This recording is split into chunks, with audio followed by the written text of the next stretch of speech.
साधारणपणे हा अपघात रविवारी सकाळी पहाटे 5:30 ते 6च्या दरम्यान झालेला आहे. स्कॉर्पिओ गाडी आहे, MH11ची पासिंग आहे, साताऱ्याची गाडी आहे. त्याच्यामध्ये साधारण 8 प्रवासी होते आणि 8 प्रवाशांपैकी जवळपास 7 ज्या डेड बॉडीज आहेत त्या आपण आयडेंटिफाय केलेल्या आहेत. एक डेड बॉडी अजून मिळालेली नाही आणि एक डेड बॉडी आपण रेस्क्यू केलेली आहे, ती PM साठी पुढे पाठवण्यात आलेली हॉस्पिटलला. गाडी साधारण 1000 फीट खोल दरीमध्ये गेलेली आहे. आंबेनळी घाटात भीषण अपघात, कोरेगाव तालुक्यातील 8 जणांचा मृत्यू. पोलादपूर मार्गावरील अत्यंत धोकादायक समजल्या जाणाऱ्या आंबेनळी घाटात आज सोमवारी पहाटेच्या सुमारास एक अत्यंत भीषण आणि काळीज हेलावून टाकणारा अपघात घडला आहे. प्रवाशांनी गच्च भरलेली एक स्कॉर्पिओ गाडी अनियंत्रित होऊन थेट खोल दरीत कोसळली.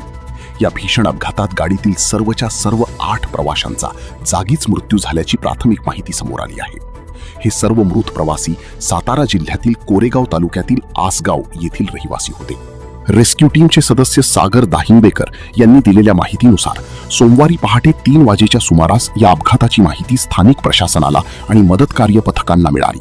घटनेचे गांभीर्य ओळखून सह्याद्री वन्यजीव रक्षणार्थ सामाजिक संस्था, स्थानिक रेस्क्यू टीमचे जवान आणि पोलीस दल आवश्यक साधनांसह तात्काळ घटनास्थळी रवाना झाले. घाटातील घनदाट अंधार, धुकं आणि दुर्गम भागाचा सामना करत बचाव पथकाच्या जवानांनी जीवाची पर्वा न करता दरीत उतरून शोध मोहीम व मदत कार्य वेगाने सुरू केले. मृतक हे सातारा जिल्ह्यातील असून दापोलीहून परतताना काळाचा घाला झाला आहे.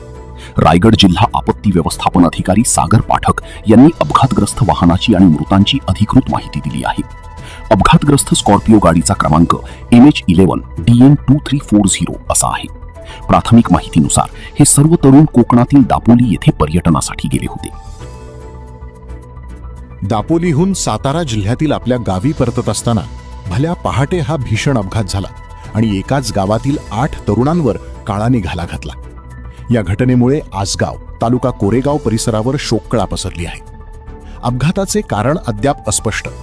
हा अपघात नेमका कशामुळे झाला, चालकाचा गाडीवरील ताबा सुटला की अन्य काही तांत्रिक बिघाड झाला होता, याची कोणतीही ठोस माहिती अद्याप समोर आलेली नाही.